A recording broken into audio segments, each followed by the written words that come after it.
We gotta have a real conversation, man. Welcome back to Financial Floods.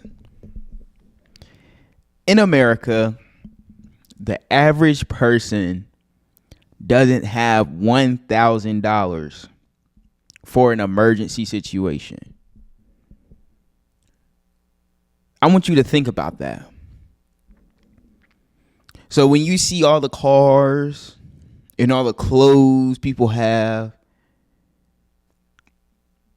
and you just walking through the mall and you see people buying stuff, the average American doesn't have $1,000 to their name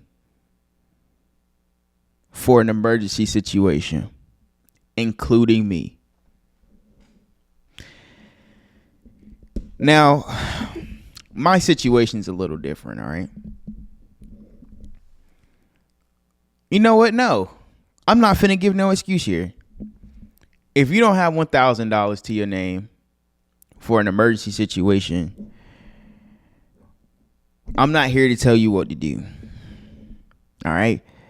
Even myself, I have $1,000, but I'm not gonna say I have $1,000 for an emergency situation. Like I can pull $1,000, but I ain't gonna sit here and say I got it for an emergency.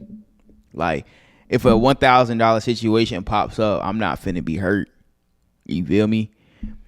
I'm gonna take a blow, but I ain't finna be hurt. You feel me? I ain't finna be dead. Let's should I say I ain't gonna be dead.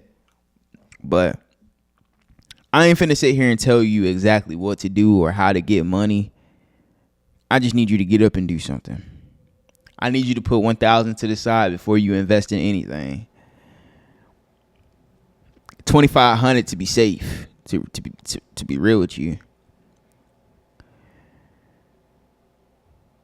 We need to use a lot more credit. You know what I'm saying? I look at credit as layaway. Let's say I get paid $30 and I put that $30 on my credit card because I'm in a little bit of debt. Technically, I didn't lose that $30. I can still use it. But if I don't pay my card off by the due date, it will be taxed interest. But at the end of the day, healthy debt is good debt. A lot of people think you have to pay your credit card off 100%. What the truth is, if you show the bank recurring payments, so if you pay on it frequently, that's what they want to see. Your credit score isn't going to drop because you didn't pay your card off on the first. Your credit score is going to drop because the bank sees you're not making any attempt to pay anything. Credit is the key to life. Credit. You can't do anything without it. And credit is far more than just some number on the screen. No. Credit shows who you are as a person. Credit shows your discipline, habits. Credit shows where your priority is.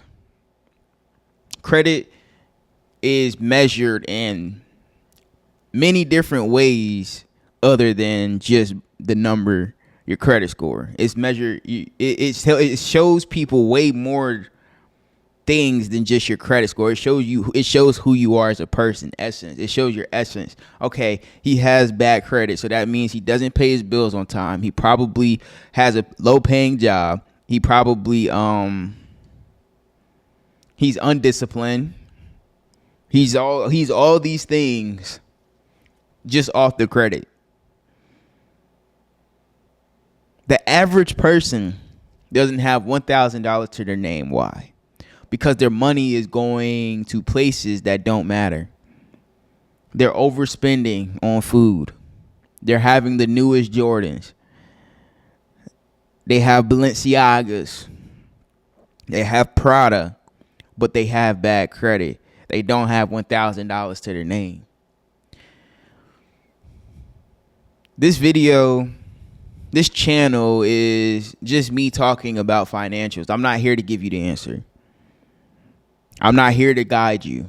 I'm here to tell you that 1,000 people. I mean, most of Americans don't have $1,000 to their name. All right. Now I can get in on this channel. I'm gonna get into some concepts. I'm gonna get into some schemes, but we gotta start out with us first. We gotta start out with the being. We have to start out with who we are now.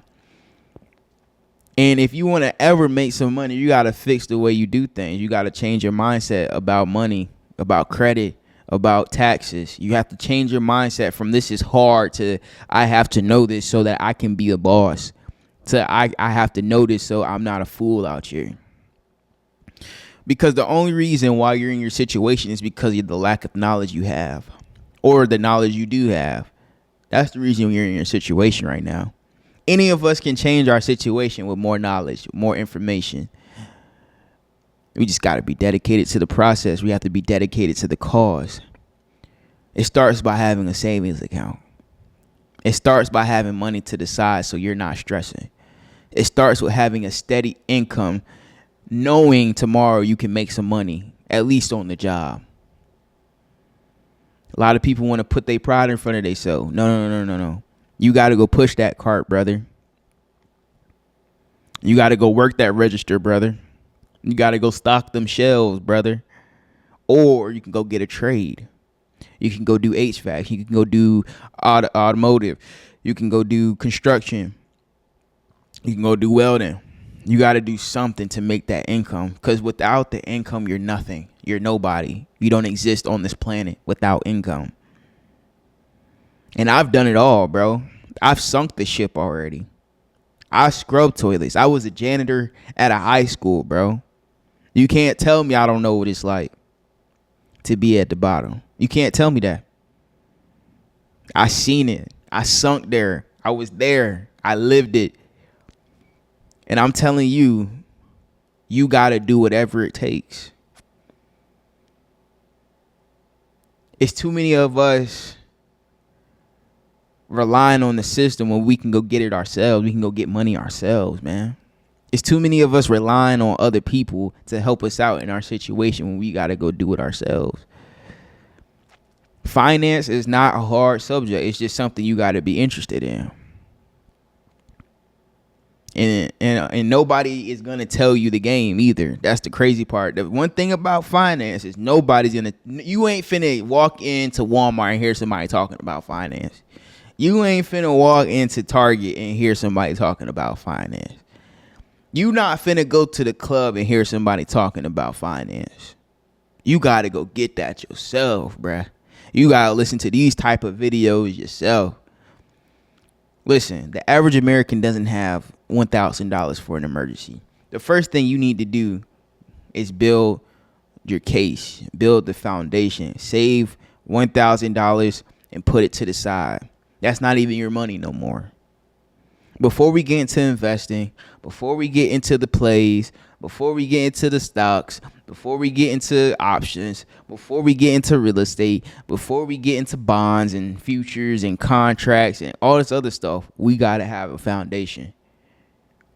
$2,500 to be saved, $1,000 minimum. And I'm talking to myself right now. Literally. That's what it's going to take, man. This is another episode of Financial Floods. I'm out.